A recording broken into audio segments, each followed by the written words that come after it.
on va se tourner vers la quatrième et dernière équipe de la section nord de l'association américaine. Elle, on sait année après année, cette formation-là, elle est fiable beaucoup plus que les Bengals de Cincinnati. Je parle bien sûr des Ravens de Baltimore, qui sont, eux, des vrais aspirants au Super Bowl parce qu'ils ont une équipe complète. Les Ravens, ils ont été menés par les Bills de Buffalo l'année dernière. Et puis, on a perdu quelques morceaux, mais on en a ajouté d'autres au cours de la saison morte. Si on regarde le tableau des départs et des arrivées là, du côté des Ravens de Baltimore, parmi les arrivées, on a DeAndre Hopkins, le receveur de passe. Euh, En fin de carrière, je ne sais pas si ça va être un ajout important là, à l'attaque des Ravens, mais qui sait, on nous a habitués, les Ravens, au cours des dernières années, d'aller chercher des joueurs autonomes, des receveurs vieillissants. Là, et cette année, on a jeté notre dévolu sur DeAndre Hopkins. Je pense que les deux arrivées les plus importants, là, c'est Malachar Starks et Mark Green, nos choix des deux premières rondes du dernier repêchage, qui vraiment là, viennent solidifier ou viennent solidifier une défense qui était déjà passablement, qui avait retrouvé ses lettres de noblesse en deuxième moitié de saison l'année dernière.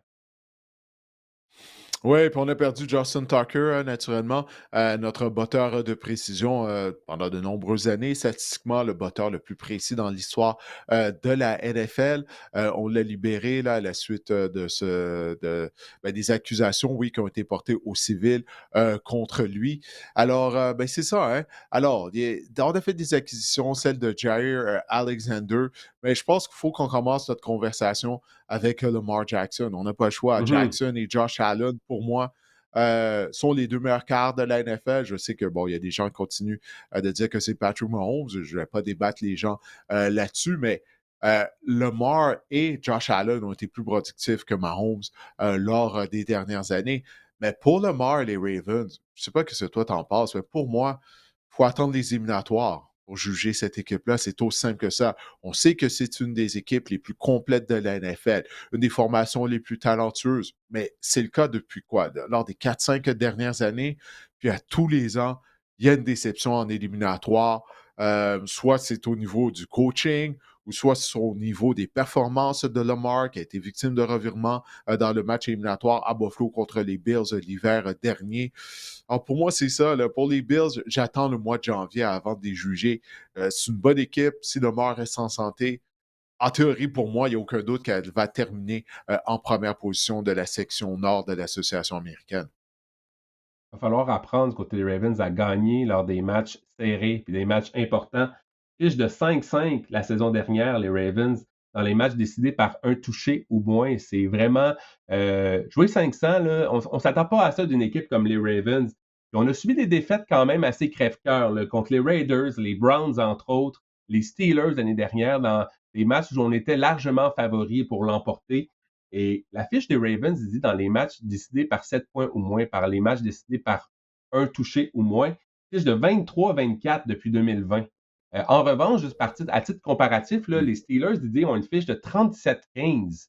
Donc, c'est ça qui fait la différence entre les Ravens. On dirait qu'on n'a pas appris à gagner dans les matchs serrés. Et c'est tout à l'honneur de Mike Tomlin. En revanche, là, on a appris à gagner, à tirer notre épingle du jeu lorsque ça compte vraiment, lorsque ça chauffe du côté des Steelers. Et tu sais, les Ravens, s'ils veulent aspirer au Super Bowl, il va falloir qu'ils prennent un peu des notes des Chiefs de Kansas City. Didier, les Chiefs, là, Didier, ont une fiche de 9-1 dans les matchs décidés par un touché au moins en éliminatoire sous l'ère de Patrick Mahomes. 9-1. C'est ça qui fait la différence. C'est la même chose pour les Bills, je pense, qu'il va falloir vraiment apprendre à gagner des matchs serrés. C'est vraiment ça que Lamar Jackson, là, mais tu en as parlé, on va attendre pour juger parce que oui, c'est une formation complète, la plus complète. Lamar Jackson, titre de joueur par excellence la saison dernière. 41 passes de toucher, 4 interceptions seulement. C'est exceptionnel comme ratio. Mais oui, il va falloir apprendre à se lever dans les grands moments. C'est ça qui manque aux Ravens. Ouais, parce que je sais pas pourquoi, lorsqu'ils arrivent en éliminatoire, euh, je ne veux pas utiliser l'expression choquer, mais oui, je vais le faire parce que c'est vraiment ça. Je me souviens, il y a 2 ans, lorsque j'avais la chance de couvrir le match de championnat de l'association américaine à Baltimore contre les Chiefs, l'atmosphère était électrisante dans le stade Marc-André. Puis, inexplicablement, malgré le fait qu'on misait sur la meilleure attaque au sol de la NFL, on avait couru seulement 6 fois avec nos porteurs de ballon. La section de jeu, c'était vraiment bizarre. Bon, oui, il y avait un échappé qui avait fait vraiment mal à Baltimore. L'année dernière, c'est Lamar Jackson qui a été victime d'un revirement. La passe échappée par Mark Andrews également au Mhm. quatrième quart. Tu sais, on a choqué en éliminatoire là, du côté des Ravens. Il n'y a pas d'autre façon de le dire. Puis là, ça se reflète dans les matchs serrés avec les statistiques que tu viens de mentionner. Alors, c'est ça. On va voir si du côté des Ravens de Baltimore, ben, c'est ça, on va pouvoir passer à la prochaine étape. Si on est rendu là, il faut participer à un Super Bowl du côté des Ravens. C'est Super Bowl ou la saison est un échec. Mais on dirait qu'on manque de chance. On peut penser, Isaiah Likely, le premier match la saison dernière, le pied là, dans la zone des buts qui était à l'extérieur, le bout de pied. euh, Mais parfois, on dit souvent qu'une bonne équipe fait sa chance aussi. Il y a un peu ça là-dedans. On est peut-être malchanceux, mais est-ce qu'on a vraiment fait en sorte de changer un peu le scénario, de changer, de faire tourner le vent de notre côté? Ça reste à voir. On pensait que l'année dernière, on avait obtenu les services de Derrick Henry. On s'est dit on va courir davantage au sol. Derrick Henry connaît une saison exceptionnelle, Didier. Moyenne de 6,9 verges par course. C'est sa meilleure en carrière, sa moyenne de verges, à l'âge de 30 ans. Est-ce qu'à l'âge de 31 ans maintenant, Derrick Henry, on se dit qu'il va ralentir? Moi, je ne gagerais pas ma maison là-dessus. Ce gars-là est une force de la nature et il est bâti différemment, comme on dit, Derrick Henry. Mais je pense qu'on a retrouvé, on n'a Ouais. pas été capable avec Derrick Henry de passer à l'étape supérieure. Puis, écoute, les Ravens vont être encore au plus fort de la course année après année, tant que Lamar Jackson va être là. Mais est-ce qu'on va pouvoir maintenant apprendre de nos erreurs encore une fois? Euh, euh, Ça reste à voir, Didier. Mais oui, on pensait que Derrick Henry, on a vraiment une attaque explosive avec Derrick Henry et Lamar Jackson. Ça, c'est 1900 verges l'année dernière pour Derrick Henry. C'est probablement la saison où un porteur de ballon a gagné plus de 1900 verges, qui a passé le plus sous le radar. Tu sais, je crois que c'est vraiment en mm, raison de la saison de 2000 verges que Saquon Barkley a connu avec les Eagles de Philadelphie. Mais d'avoir eu ce genre de saison-là à l'âge de 30 ans, ça, c'est tout à fait phénoménal. Puis là, ben, on est obligé de se poser la question, tu sais, quand est-ce qu'il va ralentir? Est-ce que ça va arriver cette année, maintenant qu'il est âgé de 31 ans? Mais tu sais, encore une fois, je vais faire un lien avec ce que je disais tout à l'heure. Le match éliminatoire contre les Bills, il y a eu une longue période durant cette rencontre-là où Derrick Henry, on ne lui a pas remis le ballon. Même par moments, il mhm. n'était même pas sur le terrain. Je me demandais, voyons, qu'est-ce qui se passe?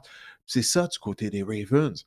Quand tu arrives en éliminatoire, il y a toujours des choses inexplicables. C'est comme ça, on devient tendu, tu sais, au niveau du coaching staff, au niveau des joueurs. On n'est pas capable de jouer comme on le fait en saison régulière. En saison régulière, on domine, on écrase nos adversaires régulièrement. Là, en éliminatoire, on ne voit pas la même équipe. Puis moi, je croyais sincèrement l'arrivée de Derrick Henry allait changer ça. Puis là, c'est au niveau des entraîneurs, de Tom Monken et de sa sélection de jeu. Selon moi, je persiste à croire qu'on n'a pas suffisamment utilisé Derrick Henry lors de la défaite en éliminatoire contre les Bills de Buffalo. Ça, c'est chose du passé maintenant. Mais là, c'est ça ma question face à Derrick Henry à 31 ans. Est-ce qu'il va demeurer être un porteur de ballon dominant? C'est comme tu l'as dit, c'est une force de la nature, mais toute bonne chose a une fin. Là. OK, tout le monde se fait rattraper par le temps. Alors, on va voir si Derrick Henry va pouvoir gagner un autre round face au temps et être en mesure justement de connaître une autre saison phénoménale à l'âge de 31 ans maintenant. Chose certaine, il a une excellente ligne à l'attaque devant lui. Ronnie Stanley, pour la première fois depuis le 2019, l'année dernière, il a disputé une saison complète. Ça a grandement aidé au succès des Ravens. L'excellent bloqueur à gauche, Ronnie Stanley, on lui a consenti un nouveau contrat également dans l'entre-saison. On a le joueur de centre, Tyler Linderbaum, qui est assurément le meilleur joueur de ligne du côté des Ravens. On a une bonne ligne à l'attaque du côté des Ravens. Ça, c'est une chose qui aide Derrick Henry à connaître du succès, assurément, Didier. On a une équipe complète, comme je le disais tout à l'heure. Tu sais, essaie de trouver des failles dans la formation des Ravens de Baltimore. C'est pratiquement impossible là, à toutes les positions. Alors, c'est ça. Il faut gagner le Super Bowl. Il faut gagner le Super Bowl. Écoute, on n'y a même pas encore participé depuis que le Mar est là. Mm. Il faut que ça se passe cette année. Si on regarde la défense maintenant, Didier, ça a vraiment été une saison en deux temps là, du côté de la défense l'année dernière. Lors des 2 premiers mois de la saison, on encordait en moyenne 26 points alloués par match et une moyenne de 361 verges par match. Mais à partir de la semaine numéro 9, on s'est grandement ressaisi du côté des Ravens. 17 points alloués seulement par match. et 291 verges en moyenne allouées par match. Ça, c'était bon pour être parmi les meneurs là, dans la NFL en termes de défense. Et le changement qu'on a apporté, c'était que Kyle Hamilton est passé de la position de secondaire à la position de maraudeur. Cette année, on a voulu, via le repêchage, adresser la situation dans la tertiaire, dans l'acquisition de Malachi Stark. Je pense que c'est une acquisition vraiment importante pour les Ravens, leur choix de premier tour en 2024. Carl Hamilton s'entraîne encore à la position de maraudeur, mais il pourrait revenir à la position de secondaire au besoin. Donc, ça nous donne beaucoup de flexibilité là, aux Ravens cette saison pour être bien équipés en défense. Ben, écoute, s'il y a des gens qui pensent que les Ravens vont miser sur la meilleure tertiaire de la NFL, avec l'arrivée de Jerry Alexander, il ne faut pas oublier Nate Wiggins avait été un choix de première ronde en 2024. Il a passé sur le radar, mais il a connu une saison solide à la position de demi-coin. Tu as le vétéran Marlon Humphrey qui est toujours là. Là, je parle de trois excellents demi-coin. La question est de savoir maintenant, est-ce que Jerry Alexander peut rester en santé? Parce que lors des 3 dernières années, écoute, là, c'est incroyable le nombre de matchs qu'il a ratés. Parce que lorsqu'il est en santé, écoute, il est dans le top 10 à la position de demi-coin dans la NFL. C'est pas même dans le top 8, dans le top 5. C'est un excellent demi-coin. Mais est-ce qu'il peut rester en santé? Ça, c'est un gros point d'interrogation. Mais la tertiaire, oui, elle est très intéressante. Carl Hamilton est utilisé de plusieurs façons. J'aime la façon dont on le déploie au niveau de la défensive des Ravens de Baltimore. Mais ça, c'est vraiment intéressant. Cette défense-là qui était déjà bonne, mais là, on a réussi à l'améliorer. Et en plus de ça, on a repêché un de mes joueurs favoris du repêchage, un chasseur de quart, Mike Green, qui a chuté en raison de ses problèmes à l'extérieur du terrain. Il a été repêché seulement en deuxième ronde. Mais je ne sais pas si tu as vu Mike Green lors des matchs préparatoires. Ah, Tout ce qu'on ouais. avait vu à l'Université Marshall, son arsenal de techniques pour battre les bloqueurs pour un si jeune joueur, c'est vraiment impressionnant. Moi, Mike Green, c'est mon choix déjà là, pour remporter le titre de recrue par excellence en défense. Les Ravens vont avoir l'avance, donc ils vont avoir des opportunités de chasser les carrières adverses. Si la tertiaire tient le coup, les carrières vont avoir de la difficulté à repérer leur receveur de passe. Ça va permettre à Green de se rendre aux carrières adverses. Moi, j'ai hâte de voir ça. Mais vraiment, Mike Green, je l'aimais. Pour moi, c'est le meilleur chasseur de quart du repêchage. Puis, il n'y a rien qui l'a fait lors des matchs préparatoires jusqu'à présent pour me faire changer d'avis. Les Ravens ont véritablement gagné le repêchage avec leurs deux premiers choix du dernier repêchage. Moi aussi, Mike Green, 17 sacs du corps à l'Université Marshall la saison dernière. Un sommet dans la NCAA. C'est sûr que c'était dans la conférence Sun Belt et à prendre avec un grain de sel, mais quand même, on peut voir tout l'étendue de son talent en match préparatoire. Et Malachi Starks, même à faire, les échos sont vraiment élogieux à son endroit. Mike Green, même chose. Vraiment, là, les Ravens vont être une défense. On parlait de défense, là, c'est. Les Ravens vont avoir une défense à surveiller cette saison. Là. Ouais, ouais, non, définitivement. Moi, On tout à l'heure, n'a je même, parlais celle des Texans de Houston, mais celle des Ravens, ouf, il y a des même armes pas là, en parlé de défense. Tu sais, il Roquan y a des, Smith encore. Là. ouais, qui est un des meilleurs secondaires intérieurs de la Ouais. NFL en plus. Non, non, c'est ça, là. Cette défense-là, là, ça va être quelque chose à voir. Là. Si tout le monde peut Mm. rester en santé, bien sûr, mais à tous les niveaux, on a des joueurs d'impact. Effectivement, effectivement. Euh, on peut accomplir de grandes choses cette saison. Je me souviens, là, l'année dernière, là, en début de saison, on se demandait ce qui se passait avec la défense des Ravens, mais je pense que ce temps-là est révolu. Oui, cette défense-là est vouée à de grandes choses. Ouais, maintenant, la question de savoir combien de victoires les Ravens vont avoir en saison régulière. On s'attend à ce qu'ils soient, bien sûr, une des meilleures formations de la NFL. Encore une fois, les preneurs au livre, bien, ils sont allés avec 11 victoires et demi en termes du over-under pour les Ravens de Baltimore. Moi, je vais prendre plus que 11 victoires et demi du côté de Baltimore. Tu sais, il y a de la continuité au sein de cette organisation-là. On mise sur un des meilleures carrières de la NFL en Lamar Jackson. On vient parler en long, en large de l'unité défensive. Il y a beaucoup à aimer là, du côté de Baltimore. Comme je l'ai dit, on va attendre le mois de janvier avant de juger de cette édition 2025 des Ravens. Mais moi, au moins 12 victoires pour les Ravens. J'ai pas de misère à m'imaginer qu'on sera en mesure de le faire, si bien sûr, si nos joueurs clés sont en mesure de rester en santé. Toi, de ton côté, combien de victoires pour les Ravens? Over-under, plus ou moins 11 victoires et demi. Là, dans le monde des paris sportifs, prévoir 12 victoires à une formation, c'est un chiffre énorme, c'est un chiffre élevé. Il faut avoir excessivement confiance en notre équipe, euh, aussi bonne qu'elle soit, là, même les Eagles ou les Chiefs ou des équipes comme ça. Mais moi aussi, je pense que 12 victoires, 12-5, là, c'est la même fiche qu'on aurait de la saison dernière. Si on peut éviter, comme je le disais auparavant, euh, les espèces de contre-performance là, ou de peut-être prendre nos adversaires à la légère. Là. On parle des Raiders de la saison dernière, on parle des Browns de défaites qui ont vraiment fait Ouais. mal. Je pense que 12 victoires, là, c'est atteignable. Moi aussi, ça va être plus dans mon cas pour les Ravens cette saison. Ouais, souvent, on s'endormait l'année dernière, qu'on se bâtissait une bonne Ouais. avance, on laissait les équipes revenir dans le match. Donc, on aurait dû gagner plus de 12 matchs la saison dernière. Mm. Alors non, la défense s'est améliorée. Ouais, 12 victoires pour les Ravens. Facile même, je dirais. Maintenant, en termes de fantasy football, Lamar Jackson est rendu une valeur sûre. Puis qu'est-ce qu'il y a d'attrayant du côté de Lamar? Ben, c'est une double menace. Alors, peu importe, il demeure très, très, très productif.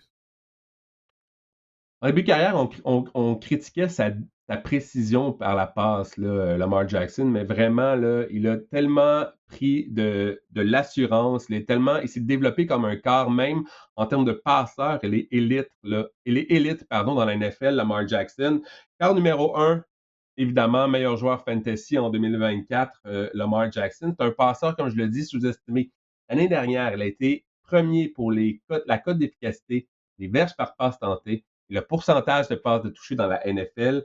Euh, j'ai une petite statistique quand même parce que, oui, c'est sûr que, tu sais, est-ce qu'il peut répéter ses exploits? C'est la grande question. Euh, des 22 corps arrière dans le. Là, Lamar Jackson, il est l'un des corps qu'on repêche dans le top 50 au niveau fantasy. Et des 22 corps arrière repêchés dans le top 50 depuis 5 ans, donc depuis la saison 2019, 13 ont terminé dans le top 6 seulement l'année suivante. Donc, ce que j'essaie de vous dire, c'est que parfois, il y a une petite régression à ce niveau-là. Est-ce que Lamar Jackson est blindé? Là? Est-ce qu'il peut connaître une régression à ce niveau-là? Le fait qu'il court avec le ballon, qu'il soit une double menace, qu'il a accumulé quoi, 915 verges au sol la saison dernière, je pense qu'il est vraiment, qu'on peut se permettre de dire qu'il va rapporter qu'il peut être dans le top 3 au niveau fantasy, mais peut-être une petite note à rappeler aux gens que parfois, là, les quarts qui connaissent une grande saison au niveau fantasy, c'est peut-être pas gage de succès l'année suivante, pardon. Mais Lamar Jackson, je pense que justement, à cause de ses jambes, à cause du jeu au sol, je pense qu'il demeure un quart là, qu'on peut repêcher comme quart numéro un de votre repêchage fantasy avec confiance, assurément. Et maintenant, Derrick Henry, on en a parlé tout à l'heure. Est-ce que ça va se poursuivre pour lui là, en termes de fantasy football? Rick Henry, le Didier, tu as parlé de ses verges au sol l'année dernière. Il a obtenu le 11e plus haut total de verges au sol dans l'histoire de la NFL à 30 ans l'année dernière. C'est pas de Saquon Barkley de sa saison de 2000 verges. Ben écoute, on en parlerait davantage. 11e dans l'histoire, c'est quand même fascinant. Porteur de ballon numéro 4 la saison dernière pour les points par match, Derrick Henry. Porteur de ballon numéro 4 en format standard, c'est bien important cette saison. C'est un choix de première ronde en ce moment. Je pense que je parierais pas ma maison sur le fait qu'il va ralentir cette saison. Je pense que Derrick Henry demeure un choix adéquat en première ronde, en format standard. C'est sûr qu'en format de type PPR, il recule un petit peu dans les repêchages parce qu'il n'attrape pas vraiment de ballon, pas beaucoup de ballons, mais il comble vraiment cette carence-là avec des verges au sol. On parle en PPR peut-être d'un choix de début de deuxième ronde simplement, un milieu de deuxième ronde à tout le moins à son maximum. Mais je pense que oui, Derrick Henry, là, en format standard, il va pouvoir apporter comme un shot de première ronde cette année. Maintenant, Zay Flowers, ça, on n'a pas mentionné son nom, là, je crois, là, depuis le début de notre Mhm. conversation sur les Ravens de Baltimore. On a parlé de Mark Andrews, Isaiah Likely, mais les receveurs extérieurs du côté des Ravens de Baltimore. Est-ce que tu penses que Zay Flowers va devenir un receveur fiable en termes de fantasy football? Là? Surtout que Lamar Jackson, si on regarde là, comment Lamar était en tant que passeur au début de sa carrière et sa grande amélioration, il est rendu un passeur précis, beaucoup plus constant. Est-ce que ça va aider Zay Flowers en termes de fantasy? Je pense que le style de jeu de Lamar Jackson vient apporter un petit bémol là, à la position de receveur de passe. Zay Flowers l'année dernière a terminé au 32e rang, la position de receveur de passe. Et toutes les statistiques, disons, avancées nous montrent que Zay Flowers a un niveau de séparation élite dans la NFL. Par contre, sous Lamar Jackson, depuis que Lamar Jackson est au poste de quart pour les Ravens de Baltimore, donc depuis la saison 2020, il avait commencé en 2019, mais il n'avait pas disputé une saison complète, donc 2020. Il n'y a jamais un receveur de passe des Ravens qui a terminé dans le top 20 à la position de receveur de passe. Le meilleur, ça a été Hollywood Brown, donc Marquise Brown, qui est terminé au 23e rang en 2020.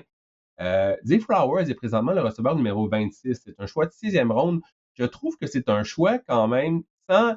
Les receveurs, ce que j'essaie de vous dire en ce moment, c'est que les receveurs avec Lamar Jackson n'ont pas un plafond très élevé. Est-ce qu'un choix de sixième ronde rendu à ce rang-là dans votre pêchage en sixième ronde, est-ce que vous voulez peut-être viser un receveur avec un plafond qui sera plus élevé ou avec un potentiel plus élevé que Zay Flowers?